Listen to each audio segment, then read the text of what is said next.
Mayambu Kurumjari State Health Society National Health Mission Manipur ki meeting makhada paring naina chatharakliba tokso asida ai momoka salamna mayambu taram okshari ngasi tokso asida pujarakliba topic asi 100 days campaign on TV haiba hiramasigi matangdani When ngasi ki ekhoi studio da lengsin duna leibiriba expert asina Dr. Hemlata Thokchom State TV officer Directorate of Health Services Manipur ni Dr. Buhan bamakta taram okshari Dr. ngasi ekhoi pukhatchari ba topic asiga mari lainana ahan bada TB haiba se kari no haiba Dr. te khangza hoke Hoi haisake yani TB haibasi koi shamna haibani koi sangdokna hairabada tuberculosis haibani tuberculosis haiba anaba asi bacteria mahik ama mamingna mycobacterium tuberculosis haibana mahakna thokhanbani haina thamjage aduga mahaki aina thokan basida maru aina hayuning basi kaino haiba kanda COVID ta tawkiba adumaina COVID sina virus na cause to honbani mycobacterium tuberculosis na thoaliba tuberculosis haibase amadagi launa bayaba communicable disease ni haibase si sidang aina yamna maru aina thamjage kaigino haiba kanda amada yam laina through droplet infection sandokpanina aduna kamaina khoina sigi anabase amada changhaloidage haibana chingbase layong se khangaba matungda khangani dana aduna mahakse bacteria na adumaina cause to anaba Aduga Doctor akhoi sida 100 days campaign ana pangthoklibsigi magi nunggi oiba arthasina karino habdesu khangsa okay ada 100 days campaign on TB sigi nunggi oiba arthadi mase karimta nate focus campaign ne bako karino haiba kanda TB anabasi karai da leiribage habase yam thuna thidokpa mahakse lying thokpiba 347 Masagi most affected district in all over the country. Sisine bachathari se. Aduga mahaki nungi oiba goals and objective of the campaign sidi akoina the increased case detection haibani. Haibadi TB na nariba mapam nook and corner the lairiba mioi pumnamakta akoina TB anaba se lairibra leitabra haibasi akoina 10 symptom screening tauraga akoina case ditok Tidokpa haibasima ahanbani ani subadana akoina TB na maram oiduna sibase sigise handahanba haibaneba kamaina no handahando ise na haiba matamda through early detection early diagnosis and treatment aduga proper nutritional support nebako aduga ahum suba pandam sina kaino haiba kanda akoina anoba TB gi case thokhandaba through preventive measures haibani simaru oiba ahum sini Aduga Doctor mamangdasu Doctor panbi khibada TB se launa kan laina amane na haibi khre ko magi haurakpagi magi TB se narakle haibagi sign and symptoms se sisi akoina kamain khangada gi habsu khangjaw okay adune ahanba matamda akoina praja miyamda ayakna khanganjaning base karino haiba kanda aidi symptoms se bacteria ogera virus ogera amaga dipumanda maneidana ko aduna akoigi TB dasu akoina ahanba da hongna 4 symptom screening haina health facility khudingmakta mepum khudingmak na khangaga leiraba symptom samna haijarabada akoigi lokhuba se akoi hapta ani chayol ani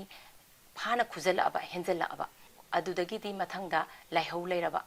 ahingda night sweat humang anapi Kangbana chingbase asila aba aduga maram icha chadana ikhang khangdana isagi mayeng se pungta da tarakpa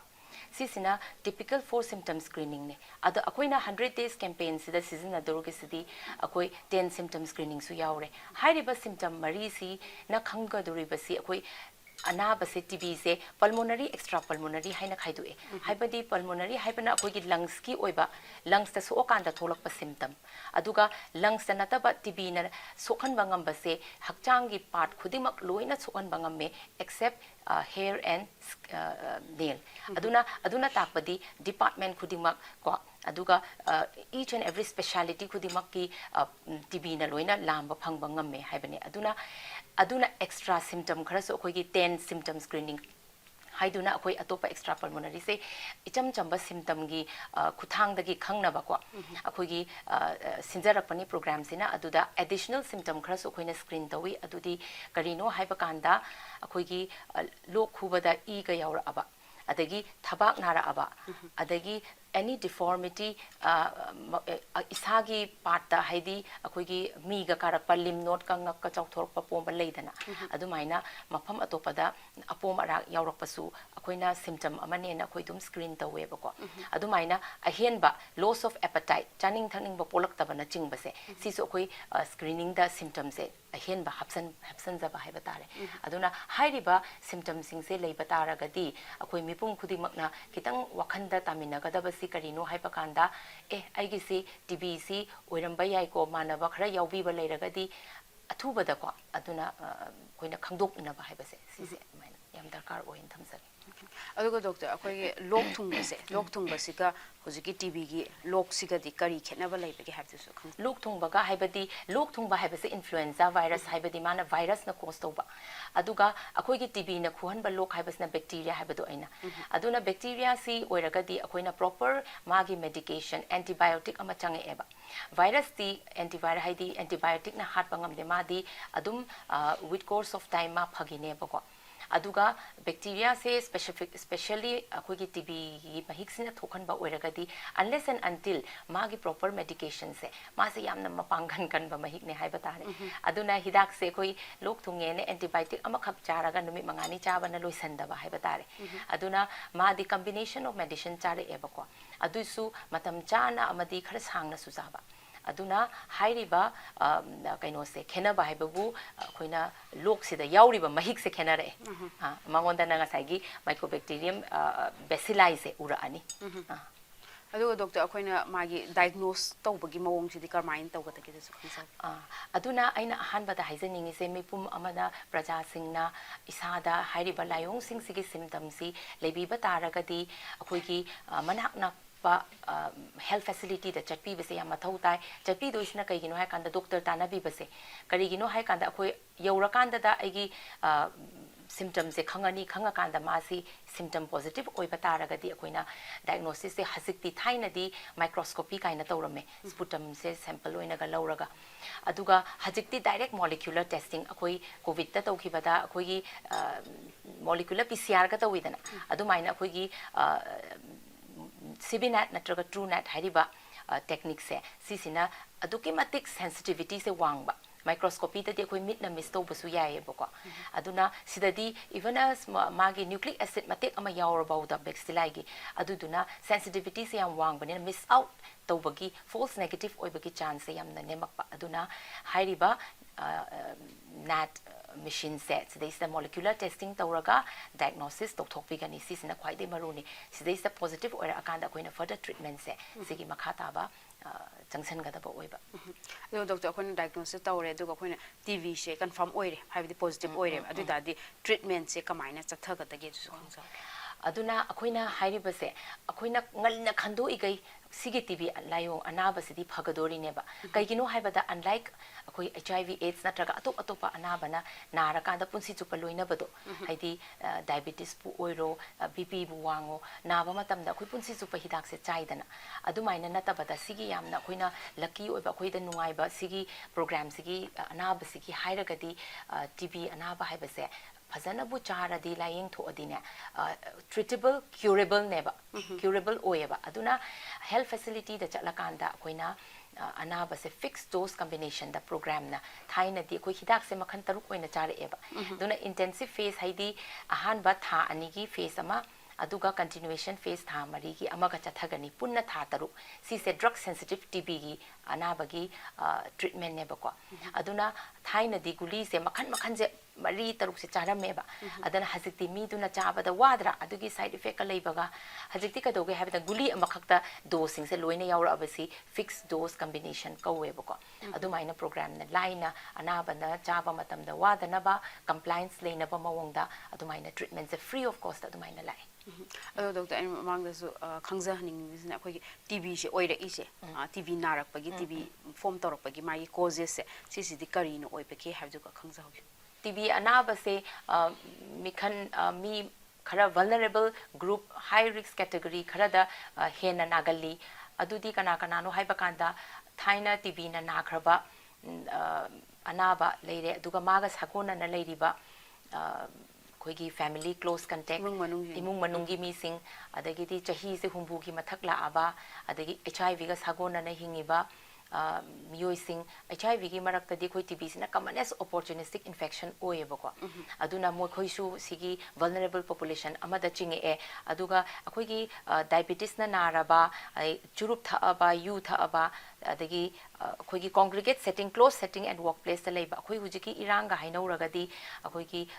relief ꯀꯦꯝꯞꯇꯒ ꯂꯩꯕ ꯃꯤ ꯌꯥꯝꯅ crowded place ꯗꯒ ꯂꯩꯃꯤꯟꯅꯕ prison settingsꯗꯒ ꯂꯩꯕ ꯑꯗꯒꯤ ꯏꯁꯥꯒꯤ undernourished individuals ꯍꯥꯏꯕꯅ ꯆꯤꯡꯕꯁꯤꯗꯤ ꯁꯤꯗꯩꯁꯤꯗꯅ ꯍꯦꯟꯅ TB ꯑꯅꯥꯕꯒ ꯀꯔꯤꯒꯨꯝꯕ ꯅꯥꯕꯒꯤ ꯀꯃꯥꯏꯅ ꯂꯧꯒꯦ ꯍꯥꯏꯕꯅꯤꯗꯅ ꯑꯅꯥꯕ ꯃꯤ ꯑꯃꯒ ꯊꯦꯡꯅꯔꯨꯗ꯭ꯔꯒꯗꯤ ꯅꯥꯔꯣꯏꯗꯣꯏꯅꯦꯕ ꯗ꯭ꯔꯣꯞꯂꯦꯠ ꯏꯟꯐꯦꯛꯁꯟꯅ ꯃꯥꯁꯦ ꯑꯃꯗꯒꯤ ꯑꯃꯗ ꯁ꯭ꯄ꯭ꯔꯦꯗ ꯇꯧꯗꯣꯏꯅꯦꯅ ꯑꯗꯨꯃꯥꯏꯅ ꯊꯝꯖꯒꯦ ꯑꯗꯨꯕꯨ ꯏꯝꯃ꯭ꯌꯨꯟ ꯋꯥꯡꯕ ꯃꯤ ꯈꯇꯪ ꯀꯥ ꯍꯦꯟꯅ ꯍꯥꯏꯔꯤꯕ ꯀꯟꯗꯤꯁꯟꯁꯦ ꯂꯩꯇꯕꯗꯗꯤ ꯅꯥꯔꯒꯁꯨ ꯑꯩꯈꯣꯏꯒꯤ TBꯁꯤꯗ ꯃꯈꯜ ꯑꯅꯤ ꯊꯣꯛꯅ ꯈꯥꯏꯗꯣꯛꯑꯦꯕꯀꯣ ꯍꯥꯏꯗꯤ ꯏꯟꯐꯦꯛꯁꯟ ꯍꯥꯏꯕ ꯑꯃ ꯑꯗꯒꯤꯗꯤ ꯗꯤꯖꯤꯖ ꯍꯥꯏꯕ ꯑꯃ ꯑꯗꯨꯅ ꯑꯅꯤꯗꯨꯒꯤ ꯗꯤꯐ꯭ꯔꯦꯟꯁꯤꯌꯦꯁꯟꯗꯨ ꯏꯁꯥꯁꯤꯗ TB ꯃꯍꯤꯛꯇꯤ ꯌꯥꯎꯔꯒ ꯂꯥꯏꯑꯣꯡ ꯑꯣꯏꯅꯗꯤ ꯐꯨꯗꯣꯛꯇꯕ ꯑꯗꯨꯃꯥꯏꯅ ꯇꯧꯗꯅ ꯑꯁꯨꯃꯥꯏꯅ ꯀꯦꯇꯦꯒꯣꯔꯤꯁꯦ ꯁꯤꯗꯅ ꯍꯦꯟꯅ ꯑꯅꯥꯕꯁꯦ ꯅꯥꯏꯌꯦꯅ ꯑꯗꯨꯃꯥꯏꯅ ꯊꯝꯖꯒꯦ ꯑꯗꯨꯒ ꯗꯣꯛꯇꯔ ꯑꯩꯈꯣꯏꯒꯤ TB ꯅꯥꯕ ꯑꯃꯅ ꯃꯥꯅ ꯑꯇꯣꯞꯄꯗ ꯁꯟꯗꯣꯛꯇꯅꯕꯒꯤꯗꯃꯛ ꯃꯥꯅ ꯂꯧꯕ ꯌꯥꯕ ꯆꯦꯛꯁꯤꯟ ꯊꯧꯔꯥꯡꯁꯤꯡꯁꯤꯗꯤ ꯀꯩꯀꯩ ꯑꯣꯏꯒꯗꯒꯦ ꯆꯦꯛꯁꯤꯟ ꯊꯧꯔꯥꯡꯁꯦ ꯌꯥꯝ ꯃꯔꯨꯅꯦ ꯑꯩꯈꯣꯏꯅ ꯍꯥꯏꯅꯩꯗꯅ ꯅꯥꯗ꯭ꯔꯤꯉꯩꯗ ꯆꯦꯛꯁꯤꯜꯍꯧꯕꯅ ꯍꯦꯟꯅ ꯐꯩꯌꯦꯅ ꯍꯥꯏꯅꯕ ꯂꯩ ꯑꯗꯨꯅ ꯑꯩꯈꯣꯏꯅ TBꯁꯤ ꯑꯩꯈꯣꯏ ꯀꯣꯔꯣꯅꯥꯗ ꯅꯥꯈꯤꯕ ꯑꯗꯨꯃꯥꯏꯅ ꯁꯣꯔꯗꯒꯤ ꯗ꯭ꯔꯣꯞꯂꯦꯠꯇꯒꯤ ꯂꯧꯅꯕꯅꯤꯅ ꯀꯔꯤꯒꯨꯝꯕ ꯂꯣꯛ ꯅꯨꯡ ꯊꯨꯡꯉꯛꯄ ꯍꯥꯏꯗꯤ ꯍꯧꯖꯤꯛꯇꯤ 4 symptom screening ꯍꯥꯏꯔꯒ ꯅꯠꯇ꯭ꯔ 10 symptomꯗ ꯑꯣꯏꯅ ꯑꯩꯈꯣꯏꯅ ꯐꯣꯀꯁ ꯇꯧꯔꯒ ꯑꯗꯨꯗ ꯄꯣꯖꯤꯇꯤቭ ꯑꯣꯏꯕꯁꯦ ꯑꯩꯈꯣꯏꯅ ꯇꯦꯁꯇꯤꯡ ꯇꯧꯋꯤꯗꯅ ꯈꯔ ꯂꯩꯔꯒꯗꯤ ꯄ꯭ꯔꯣꯒ꯭ꯔꯥꯝꯁꯤꯅ ꯂꯣꯛ ꯈꯨꯕ ꯈꯨꯗꯤꯡꯃꯛ ꯍꯥꯏꯔꯛꯀꯗꯣꯔꯤꯕ ꯑꯗꯨꯅ ꯂꯣꯛꯄꯨ ꯈꯨꯔꯒꯗꯤ ꯑꯩꯈꯣꯏꯅ ꯈꯤꯇꯪ ꯆꯦꯛꯁꯤꯟꯖꯕ ꯁꯣꯔꯁꯦ ꯁꯝꯅꯗꯕ ꯑꯗꯩ ꯃꯥꯛꯁ ꯎꯞꯄꯤꯕ ꯑꯗꯒꯤ ꯀꯐ ꯏꯇꯤꯛ ꯐꯣꯂꯣ ꯇꯧꯕꯤꯕ ꯁꯤꯅ ꯑꯩꯈꯣꯏ ꯏꯁꯥꯒꯤ ꯂꯦꯚꯦꯜꯗ ꯇꯧꯖꯕ ꯉꯝꯕ ꯄ꯭ꯔꯤꯚꯦꯟꯇꯤቭ ꯃꯦஷꯔꯁꯅꯤ ꯍꯥꯏꯅ ꯊꯝꯖꯒꯦ ꯑꯗꯨꯒ ꯀꯔꯤꯒꯨꯝꯕ ꯂꯥꯏꯕꯛ ꯊꯤꯕꯗꯒꯤ ꯑꯅꯥꯕꯁꯤꯅ ꯏꯁꯥꯗ ꯆꯪꯈ꯭ꯔꯒ TB ꯑꯅꯥꯕꯁꯦ ꯅꯥꯔꯦ ꯍꯥꯏꯔꯒꯗꯤ ꯑꯩꯈꯣꯏꯅꯅꯦ ꯇꯧꯗꯣꯏꯁꯦ ꯃꯥꯒ ꯅꯛꯅꯕ ꯈꯣꯠꯅꯕ ꯃꯌꯥꯝꯁꯤꯗ ꯁꯝꯅꯔꯒꯗꯤ ꯃꯍꯤꯛꯁꯦ ꯆꯪꯉꯝꯕꯒꯤ ꯆꯥꯟꯁ ꯑꯃ ꯂꯩꯗꯅ ꯑꯗꯨꯅ ꯃꯣꯏꯁꯦ ꯅꯤꯡꯍꯟꯅꯕ ꯂꯩꯇꯅ ꯑꯩꯗꯤ ꯅꯥꯗꯦ ꯑꯩꯗꯤ ꯁꯤꯝꯇꯝ ꯂꯥꯛꯇꯦ ꯍꯥꯏꯗꯨꯅ ꯂꯣꯠꯁꯟꯗꯕ ꯑꯗꯨꯝ ꯈꯨꯗꯛꯇ ꯆꯠꯂꯒ ꯑꯩ ꯏꯁꯥꯁꯤꯁꯨ ꯆꯦꯛꯑꯞ ꯇꯧꯊꯣꯛꯇꯣꯏꯅꯦꯕꯀꯣ ꯑꯗꯩꯗꯨꯗ ꯇꯧꯊꯣꯛꯄꯁꯦ ꯑꯩꯈꯣꯏꯅ ꯀꯩꯗꯧꯒꯦ ꯍꯥꯏꯕ ꯀꯥꯟꯗ TB ꯑꯩꯅ ꯍꯧꯖꯤꯛ ꯍꯥꯏꯖꯈꯤꯕꯗꯣ ꯏꯟꯐꯦꯛꯁꯟꯒ ꯗꯤꯖꯤꯖꯀ ꯍꯥꯏꯅ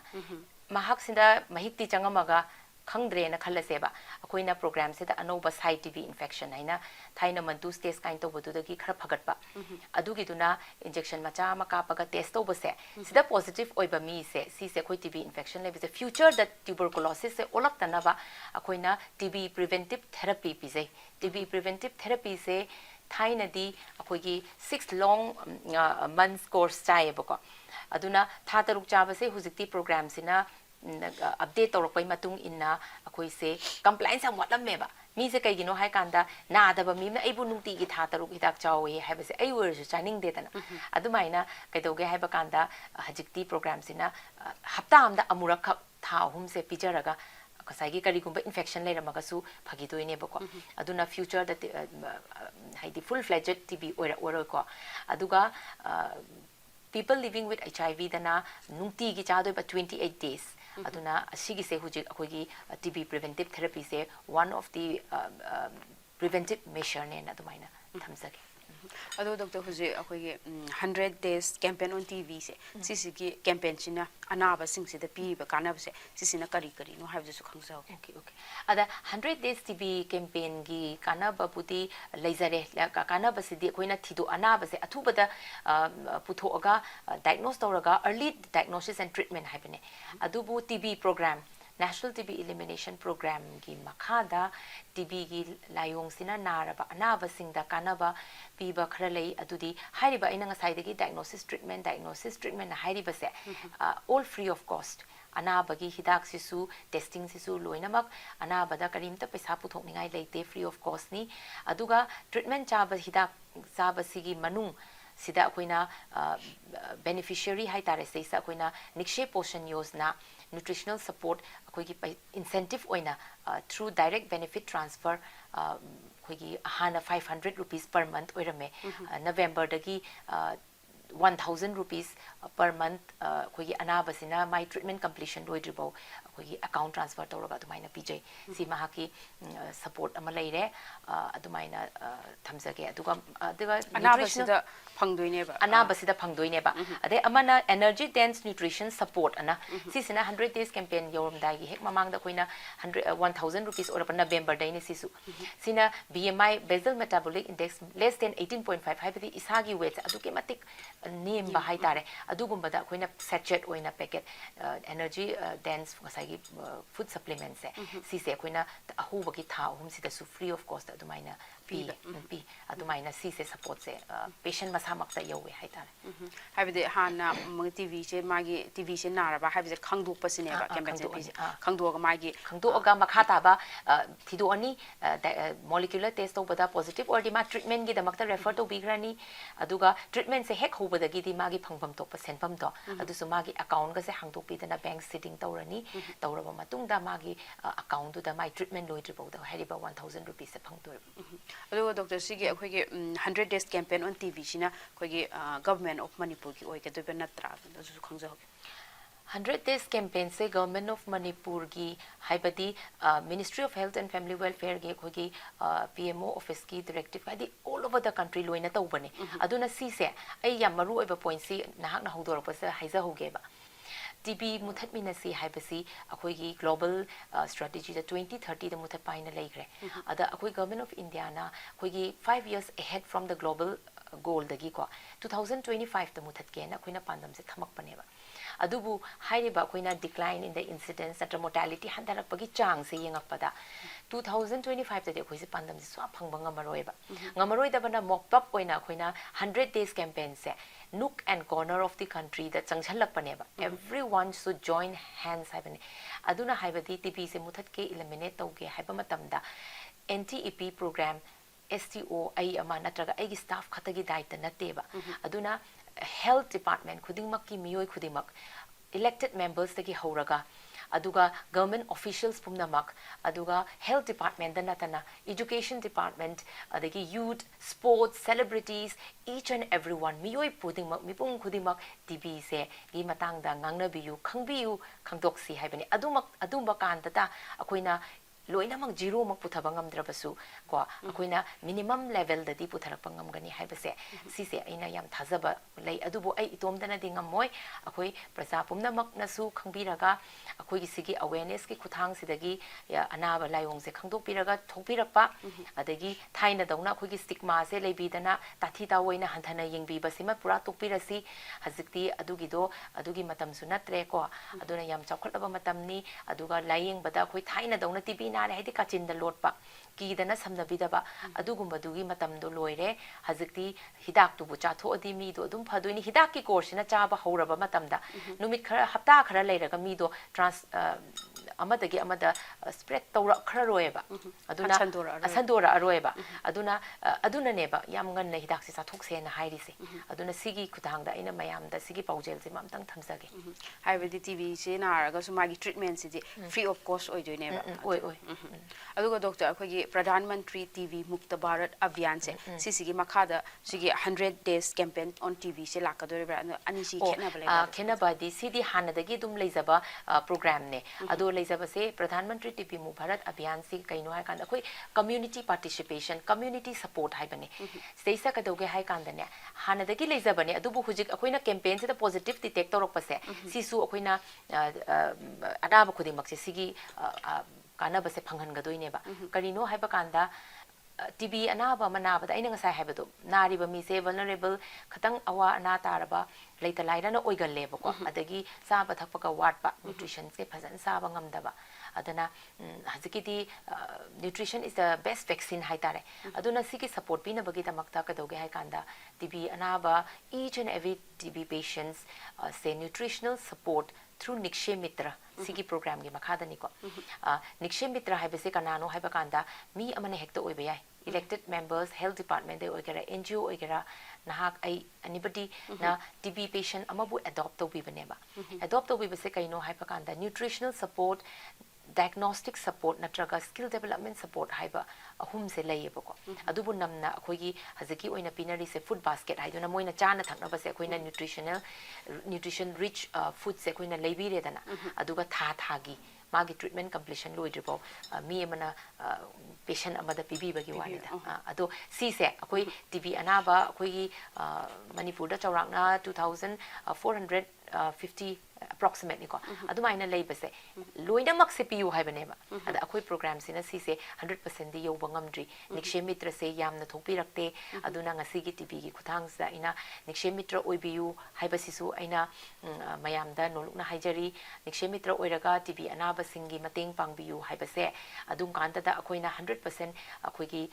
nikshe mitra tawraga TB patient support se ngamgani haibse ai thamsage adu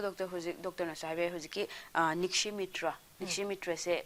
mi oi ama hektana su oi bayai haye ko aduduna magi ma se oi ge hairagadi kari to bata page du matang nikshe mitra se oi ge haidine akoi gi department da contact to biba id angon da bu oiro ama da program related akoi TB health department se sidaisa TB gi any staff angon da oiro yare anybody da ai TB anaba amtang ai smaina nikshe mitra oi zage haibase si haibirak pakanda akoina kaya oi ge yai ama oi biba ya ani oi be TB patient tara oi biba su yai ba adumaina tawriba si haira amatamda akoina TB anaba se thidu ani karamba district tagi no na haibase for example ai se Imphal West ai ne hairadi ai Imphal West ki anaba tum support or shi yai ba natraga su district ki loina dagi mai magi area dagi aduna sathok sin the problem laite dana adugi wani natraga aduna TB anaba se koina identify tawra aneba center facility dagi aduga anaba siga isaga smaina link tawni nikshe mitra obi basina akoina recognize su tobi center na mogi certificate copy dana nikshe mitra oi habase dum center na loina recognize tobi gani hoje akoigi Manipur gi da wali se nikshe mitra ne ba nikshe mitra se wat pa 100% di oide loi obi handak ta su nona akoi honorable health minister the health department loina mak chief secretary adagi di director health service SMD amadi nodal officer sing na su loina aina koina haizaru bada ya birak padagi ko adumaina tawraga nikshe mitra oibi hanadagi su loina ma akoigi kaino lesemba sana jawbaga su oibigi haina aisu tai aina laktrine matamda adumaina mafam khudingi not only health kidang oine haibalaite anywhere haibi noigi impact TB gidagi hairo example Red Cross Society then Lions Club oiro any NGO organization anybody na ne adum group semaga even a bank oiro du loina TB patient khara akoi gi dagi tara ama support tawjarage oijarage na adumaina hatholapa thopirapa yai ba adubu moina khangdaba dei tholam da mi se pangningde haibadi nate awareness wat padagi su oiram kaino khangdaba ni na mina sigumba ama lei ko mateng pangba ya ba haidi mi meyam ama thopirapa su yai chima khangba sima da khangba ma darkar oi adugo doctor akoina TB se nadana ba akoina hana dagi adum akoina preventive measures oina lawba ya ba se precaution oina kai kai ti lawba ya ka ge haitu khangjam TB se nadana ba precaution lawba haidi akoina lok thungba haibasi thunge adubu lok thungba mi ma leiragadi khoigi social distancing leidana droplet nina social distancing then marks upiba ka hena nakna sandaba ko aduga khut sa phasana hamdokpa aduna chingba se hanaga chap manai aduga karigumba nakna rure ai specific engonda chingnaba ma leire ne aina ngarang maga ka cham thakmina ruba mi do ngasi se timaina TB positive oire ye se khangone aduidi lochhan bi dabi da dum ai se thokla ai sisu nara za la ne si yeng thokpi health check up tawraga hairi badu ngasa infection la let kainora haibadu disease oira khangdok na bada hoigi latent TB infection sima test tok thok paraga preventive treatment sima lobi adung kanda dang ne koina ngak thokpa ngam gadoise aduga isagi immune kan ba masu da immune kan ba se sa pa thakpada nutritious food ama sisu chabi ba aduga vegetable rich food and then protein rich diet akoi junk food ka hena chabi da ba sidi dum normal ni mayam anaba khuding maki oina kaman oina adum leiragani kaino da chaba thakpa sotha ba chi thungba mayang yam kangba awa na taba midana hena mahik se thak heta paisalle ha batan habide immune chon badina aduna haksang aduna infection later be the disease oina ole ba aduna hana dagi su haksang fana leiraga di TB se na bai sang su nem doine ba pura puri hekta ohelaroi habadina te du su nem doine matam su loisila doctor aroi da message sam khatang pibiram mayam ꯑꯩꯅ ꯉꯁꯤꯒꯤ 100 days campaign on TB ꯒꯤ talk show ꯁꯤꯒꯤ ꯈꯨꯊꯥꯡꯗ ꯑꯔꯣꯏꯕꯗ ꯄ꯭ꯔꯖꯥ ꯃꯤꯌꯥꯝꯗ ꯊꯝꯖꯅꯤꯡꯕ ꯄꯥꯎꯖꯦꯜꯗꯤ ꯍꯥꯏꯅ ꯉꯁꯥꯏꯒꯤ ꯍꯥꯏꯖꯈꯤꯕ ꯑꯅꯥꯕꯒꯤ ꯂꯥꯏꯑꯣꯡꯁꯤꯡꯁꯦ ꯏꯁꯥꯗ ꯊꯦꯡꯅꯕꯤꯔꯕ ꯇꯥꯔꯕꯗꯤ ꯑꯩꯈꯣꯏ ꯍꯧꯖꯤꯛ 100 days campaign ꯒꯤ ꯈꯨꯊꯥꯡꯗ ꯕꯤꯛꯁꯤꯠ ꯚꯥꯔꯠꯀꯤ ꯇꯥꯏꯞꯇ ꯅꯤꯛꯁꯦ ꯚꯥꯍꯟ ꯍꯥꯏꯅ ꯁꯨ ꯆꯠꯂꯤ ꯍꯦꯜꯊ ꯐꯦꯁꯤꯂꯤꯇꯤ ꯈꯨꯗꯤꯡꯃꯛꯇꯁꯨ ꯂꯩꯔꯤ ꯑꯩꯈꯣꯏꯒꯤ ꯅꯤꯛꯁꯦ ꯚꯥꯍꯟꯁꯤꯗ ꯃꯐꯝꯗ ꯑꯩꯈꯣꯏꯒꯤ ꯁꯦꯝꯄꯜꯁꯦ ꯂꯧꯔꯒ 10 symptom screening ꯇꯧꯔꯒ symptoms lauraga diagnose tauraga treatment tobagi chathari steisat mayam pumba thokpiraktuna saruk yaminasi aduga symptoms ibu leradi losan bidana anakpa layeng sangda athuba matamda thokpiraaga early diagnose tauraga athuba matamda anabagi treatment si lokthok minasi haibasi samjage kainoda anabagi khoigi hujigi nabasigi treatment si matam chana matang chana chahodaba taragadi kaisu leitaba curable oiba anabasina akoigi life threatening oiba complicated multi drug resistant TB haiduna thokiduna adu kanba ngamhodaba su yai sathiba ma oidana aduga last oina aina ngasai palhodaba masu leire MDR TB haise akoi multi drug resistant haibaneba ngasai gi 6 months course se chabada phahodaba kangu ko changnai naga hek chadaba side effect lebede hek tokiba ngotamda thaina di chahi ama ani gi long course saiba music program da anobo oina newer Bipal M regimen 6 to 9 months course tang sisu aina akoigi TB gi khudangda aina mayamda sumaina thamjahoge Bipal M shorter course MDR TB regimen su akoi program sida lakchare haiduna yam nungai doctor gi mamal yamlaba matam khara kai thokpiraga akoigi 100 days campaign on TB haiba hiramasi gi matangda kanaraba wafam khara thambi bagi damakta doctor bu hana thagachari khurumzari ngasi gi damakta di State Health Society National Health Mission Manipur gi meeting makhada chathajari ba talk show asi loishinjare khurumzari